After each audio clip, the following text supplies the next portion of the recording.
m'appelle Sylvie Drainville, j'habite dans les cantons de l'Est, à Offord, depuis plus de 20 ans. Puis c'est là que j'ai mon studio où est-ce que je peins tous les jours dans la nature, parce que j'habite dans la nature, puis comme c'est mon sujet d'inspiration, ça donne bien. Je suis une artiste en art visuel, une artiste interdisciplinaire, puis j'entends par l'interdisciplinarité que on ouvre la voie à différentes disciplines pour créer, puis pour échanger des techniques, des méthodes. Dans mon cas, à moi, puis par rapport à cette exposition-là, mes disciplines, c'est la peinture à l'huile et la peinture numérique, donc la création numérique d'images de synthèse que j'ai voulu combiner dans cette exposition-là, qui s'appelle Lumière Pigment 85-25. Le projet d'exposition, en fait, comme on parlait d'interdisciplinarité, moi, je suis issu du, comment on pourrait dire, du très exigeant métier de la création numérique dans les années 80. Donc aujourd'hui, quand j'entends parler qu'on est dans le virage numérique, moi, ça fait longtemps que j'ai viré numérique. Là, on parle de dans les années 80, d'où l'exposition 85-25. Ça fait 40 ans que j'ai fait ma première image numérique. Pourquoi je l'implique, la création numérique, dans cette exposition-là? C'est que quand je faisais des images de synthèse, ma toute première image que j'ai créée numériquement, c'était en 1985. Puis on s'entend qu'à l'époque, c'était facile, mettons, si on veut, de créer des images, mais c'était des images, des peintures de très basse qualité, puis on ne pouvait pas les conserver parce qu'il n'y avait pas de disque dur assez puissant. Puis après ça, quand ça a été la démocratisation, on va dire, du numérique, puis que là, maintenant, aujourd'hui, tout le monde vit là-dedans, il y a du numérique partout, il y a des images partout, il n'y a rien qui n'est pas en pixels lumineux.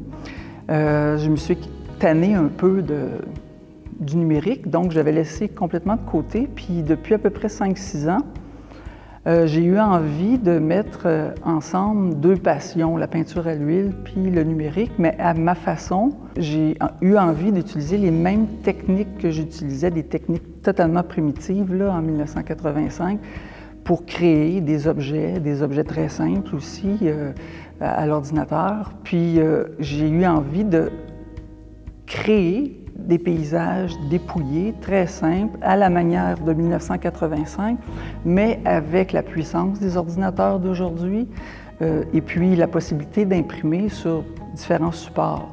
Juste un exemple, mettons en 1985, pour faire une image de 8 par 10, par exemple, ça pouvait prendre 2 semaines à cruncher, à processer, à digérer les informations mathématiques pour arriver à une image matricielle.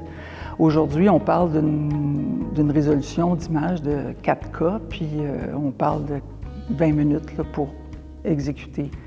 Donc, j'ai intégré ça dans ma peinture à l'huile, dans le sens que je vais présenter, dans toute la salle, je vais présenter des peintures à l'huile, sauf sur la scène avant, c'est la section réservée à 85-25, numérique et peinture à l'huile. Donc, on va voir sur la scène, dans cette section-là, des peintures de synthèse que j'ai générées avant, en tout premier lieu. J'ai créé des images de synthèse à l'ordinateur, de paysages dépouillés. Puis ensuite, une fois qu'il est imprimé sur métal, je me suis inspirée de ces créations-là pour créer une peinture à l'huile. Donc, il va y avoir différents diptyques, où est-ce qu'on va voir, soit à l'horizontale ou au vertical, il va avoir d'un côté la peinture de synthèse numérique, puis de l'autre côté la peinture à l'huile. Pour faire un ensemble, j'ai quand même, comme j'imprimais sur du métal en haute définition, j'ai peint ma peinture à l'huile sur aussi une base de métal, aluminium. Donc les deux sont comme, mettons, ils travaillent sur la même base, mais c'est complètement différent comme médium.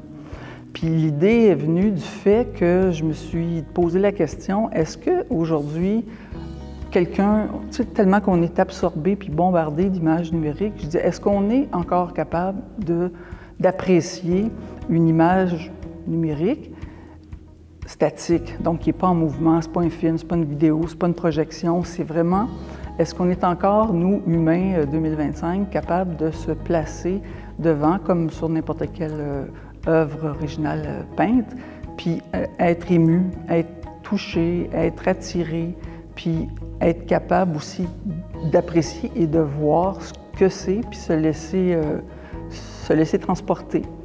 Dans mes peintures à l'huile, l'imaginaire est très essentiel, si on veut triper un peu en se promenant dans la peinture. Mon gaz essentiel, moi, c'est les couleurs. Je tripe à faire, j'adore mélanger des couleurs, puis j'adore créer des agencements de couleurs atypiques. Donc, quand je commence une peinture, moi, c'est pas la composition qui m'intéresse. Je pense même pas à la composition. Je pense pas à ça du tout. Je pense à la couleur. Puis je pense à créer des agencements vraiment marginaux. Qui souvent, des fois, les gens me disent « Toi, tu prends des couleurs qu'on ne s'est pas supposé aller bien ensemble, puis là, tout est mis en tableau, puis ça fait beau. » Bien, c'est ça le miroir qui me projette, qui me revient. J'aimerais que les gens soient interpellés, puis qu'ils soient intrigués, puis qu'ils aient envie d'en savoir plus, là.